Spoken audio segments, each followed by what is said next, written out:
морам да нагласам дека од сите лаги на СДСМ оваа ми е омилена за овој автопат, затоа што без малку пред да дојдат на власт немаше ден да не ја споменуваат оваа тема или да закачуваат епитети на неспособност и криминалци на некои други, но како што е во се во животот, времето на крај докажува кој како работел, кој не работел и на крај кој какви криминали направил во изведувањето на некој проект. Да сумирам за да знаат граѓаните што е суштината на оваа точка која што денеска расправаме, а тоа е дека изградбата на автопатот од Охрид до Кичево доби уште еден рок.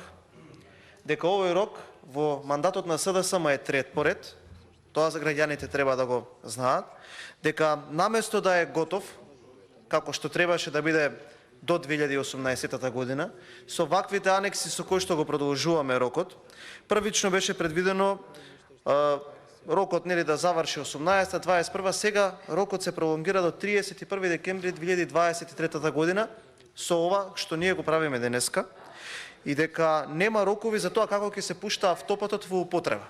Што значи ова? Ова значи дека автопатот од прилика 57-8 километри на сите ќе не чини повеќе пари.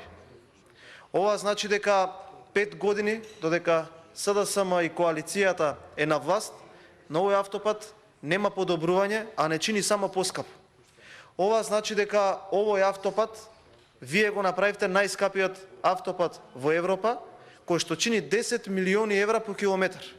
Никаде во Европа нема поскап автопат од овој вашиот.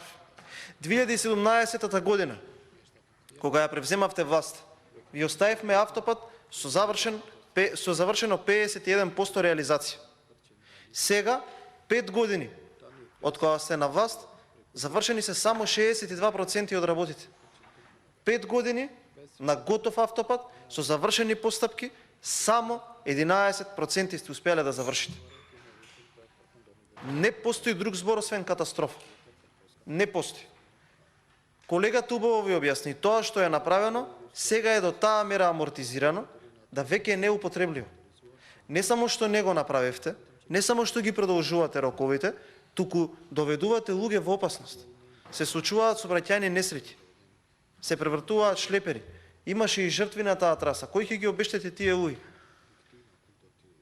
Кога условно кажано во 2017 година ви беше предадена власта, на таа траса имаше над 500 машини, над 1200 работници кои што работеа од тој регион. И оваа тема ќе ви кажам зашто ми е омилена ваша лага, затоа што не постои комисија на финансирање за кое што не сме зборувале. Вратете се назад и прочитајте си овие депешеа што ви ги праќаат од партијата. И да сватите дека тие работи кои што тие ви ги укажуваат, нема друг збор да се каже освен лага. Дојдовте на власт лажејќи дека трасата е искривена. Покажувавте со прст кон луѓе кои што се професионалци, кои што заслужно и вредно си ја работеа работата и кои што никогаш не би дозволиле лично на себе и на својата репутација да остават проект кој што е толку промашен. Лажевте дека е исправена трасата. Купивте одредено време. Помина времето, излезе Благој Бочварски како председател на партиската комисија за транспорт, сегашен министер за транспорт и врски, и вели, не трасата не е промашена, но клучките се сгрешени. Па Сугаревски ни објаснуваше, па Заев ни објаснуваше, па Бочварски ни објаснуваше како ние сме можеле да проектираме автопат без клучки, 5 години поминаа, кај се клучки? Никаде ги нема. Трасата не ви е пробиена. Дали, еве, не е тука колешка од Охрид кој што знае да каже вака, така, она. Трасата не е пробиена. Не знам кој од вас колку често патува натака. 3 автопати ние почнавме во тој временски период од 10 години владење. Миладиновци, Штип, Кичево, Охрид и Демиркапија, Смоквица. Сите 3 ви ги оставив. Едниот беше 100% готов, една година не знаевте да пуштите камион да исчисти трасата да го пуштите. Ајде некако се пушти тој. Вториот Миладиновци, Штип, Чочак. Брука. Меѓународна брука, светот ни се смееше. И еве го третиот, кој што ви го оставивме, не можете да го завршите. Ветивте 500 километри автопати. Каде се? 2 километри кон Блаце и тој не можете да го заврши. 1 километар автопат немате почнато за 5 години. И тој што ја беше оставен, платен со сечии пари, со мои, со ваши, со пари на граѓаните, не е ниту 11% за 5 години започна. Ај малте не тоа, ќе се заврши. Ќе дое некој подобар од вас што знае како и ќе го заврши тој автопат. И ова ќе ви остане како уште еден политички багаж, како пругата кон Бугарија, како на излезот од Велес тие столбови на Бранково и тие автопати што ги ветувавте тогаш. Но знаете ли што е проблемот? Што ги уништивте компаниите, што голем дел од луѓето кои што живееа таму и кои што работе, Кичево, Македонски Брод, Струга, Охрид, Битола и целиот тој регион, половина од нив се иселени во странство затоа што го изгубија приходот. Затоа што додека дојде на вас, било како ги навредувавте тие фирми кои што доаѓаа, кои што сакаа да вложуваат тука, кои што беа меѓународни, интернационални, кои што беа признати, кои што беа познати, ама тие луѓе не познаваат ентитет, тендер, таму не може да вртат камионите на братот на премиерот во заменување. И затоа е довде работата. И затоа ние ќе ги продолжуваме. И граѓаните треба да знаат дека тие илјадници денови кои што вие ги барате, секој ден овој народ ќе го чини милиони, стотици илјади евра. И тоа е проблемот. И народот треба да знае за оваа неспособност.